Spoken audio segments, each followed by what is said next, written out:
All right, this is part 2 to the 10 Kings reigning with a whore for an hour, or Battle Stations of Armageddon is another way of me, per se, saying that. So this one's going to be on the Pelican, Stork, whatever you want to call it, feeding her young off of self-sacrifice is what they say, but it's basically the devil takes a selfish route, having self-destructs. That's what the phoenix bird means, right? So this is coming from, like, here's a Knights of Columbus little pamphlet, and they've got the Melchizedek, who they think they are. They think they're the order of Melchizedek, or at least the priesthood of the Catholic Church, our internal high priest. But they've got the pelican right there feeding the young with the blood. Now, it says it right there. Icon shows Christ in mass vestment with gold pelican over his heart. Okay, so that's Lucifer, symbol of self-sacrifice. AKA blowing himself up like a suicide bomber. Okay, that's what that means. So what's going on is, let's come on to Zechariah 8. Actually, sorry, 5. Okay, let's talk about the vision here. Vision of the flying scroll.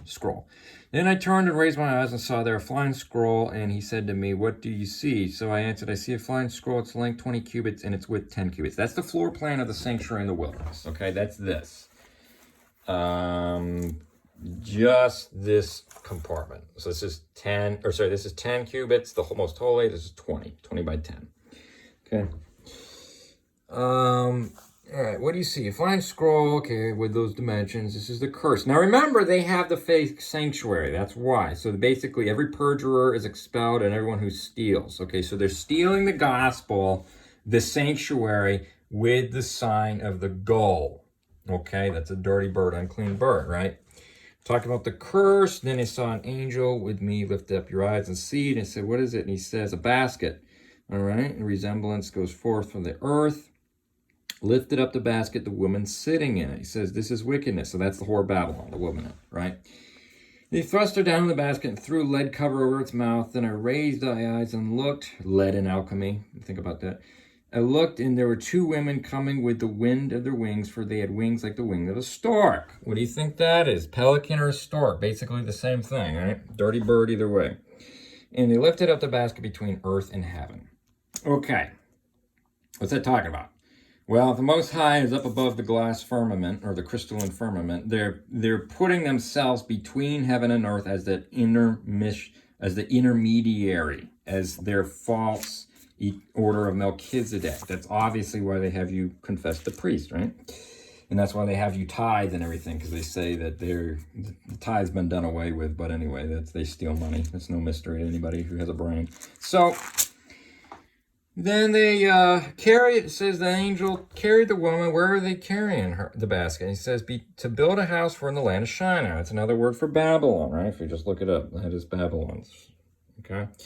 Where is ready to basket be? So this was written right after the Babylon captivity, Zechariah, right? It's when the, basically Israel was being restored. So this is talking about basically the Europe, or what Revelation's talking about, the Dark Ages, right? The Roman Catholic Church, that's Babylon, right?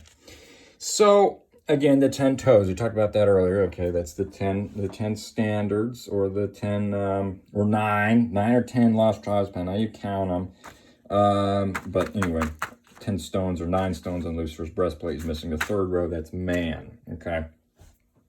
So, they're taking this bird, this stork, into the land of Shinar, that's Babylon, to create a high priesthood that is positioned between heaven and earth. So you can also pull some information from, let's say, the Daniel 12 or 11. Remember when the Pope, the Antichrist, plants his tents in the palace between the seas in the glorious holy mountain. Between the seas is another way of saying, you could say it's between the Caspian and the Black Sea, or you could say it's between the sea down here and the sea above. If you're a flat earther, there's the waters above, right? I mean, it says it on the first page of the Bible. He separated the water above from the water below. That's that separation. So they're planting the tent in between the seas, okay? That's what that's talking about. they're creating a high priesthood. I just drew it like this between America and Europe. That's another way when America forms an image to the beast, right? So anyway, the land beast, we've already talked about that. But anyway, that's what that's what's talking about. So that's why you see, now this will appear as a double-headed eagle. Like if you look at like, see how that eagle's got 2 heads? You see that? Maybe there you go. See, it's got a head there. That's the double-headed eagle. That's the white magic and black magic, or the left and right wings. So that's the tree of knowledge of good and evil. That's the 2 pillars. That's Boaz and Jachin, right? And then they synthesize, and that's how they create that's the yin and the yang synthesizing. That's how they create their high priesthood, right?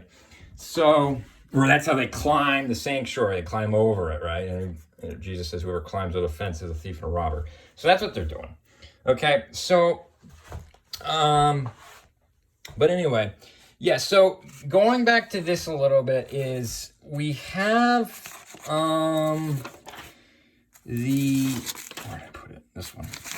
Talks about the battle stations of Armageddon. That's a good way of describing it. Okay, so I mentioned this a little bit in that last video. So that's the seven-sided, what's that called, a heptagon, I think? But anyway, so they got the 5, explains the 5 or the 5 princes. Let's see, the equilateral triangle is the center of the draft, which represents the center of the army. That's the Knights of Malta. So there's triangles, the Knights of Malta. They basically run the world right directly under the papacy, right?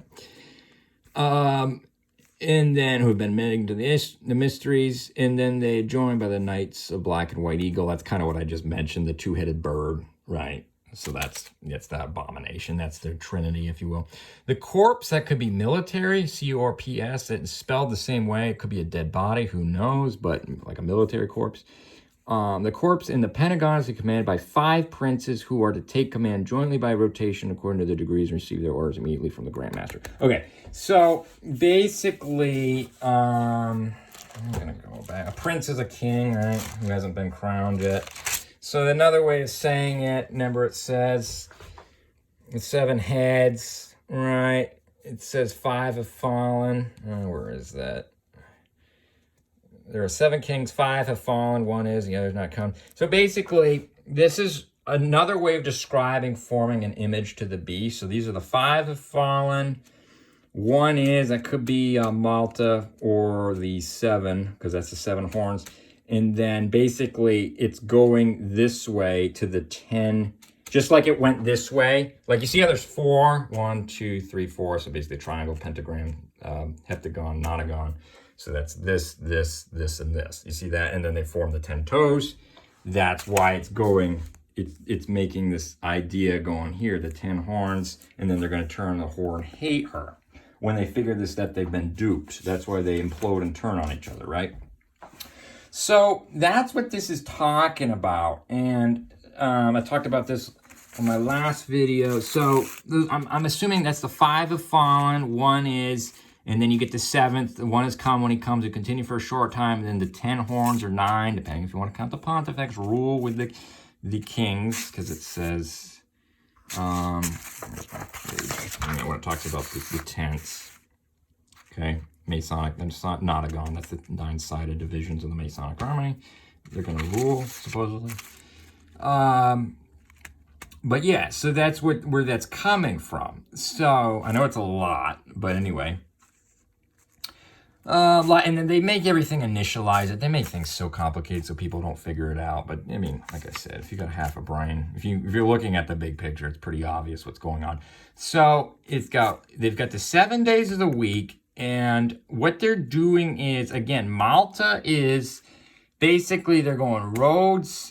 Rhodes is land, Cyprus is land. Naples is land, Rhodes is land, Cyprus and Malta are water. Joppa is land, because then you have Jerusalem. Land forces are assembled at Jerusalem, the watchwords for every day. So basically, and they're under the king of Prussia. If you look at the king of Prussia, that's Nimrod. When he went up north after the Tower of Babel, he went up to Europe, supposedly, which is about Germany. So, think about Pope Benedict. He was the only German Pope in the last 1,000 years. I thought that was interesting. Maybe that's an omen, who knows? But, yeah. So, the 7, these are the same as the 7 trumpets, okay? And now, watch my other videos, you understand that. But, like, if you're reading, like, the first seal or the trumpet, you'll notice that he pours it out on the land, and he pours it out on the water. You see that? And then 4th is the heavens. So they're making, just watch my other videos, you understand what I'm talking about. But that's what this is, okay? So they're basically coming in, they're going into dry land. That's the land beast, that's Joppa, spiritually speaking. That's America, or into typical Persia. They're creating the image to the beast at 6 and 7. You could say that's the 3rd temple, the Temple of Solomon.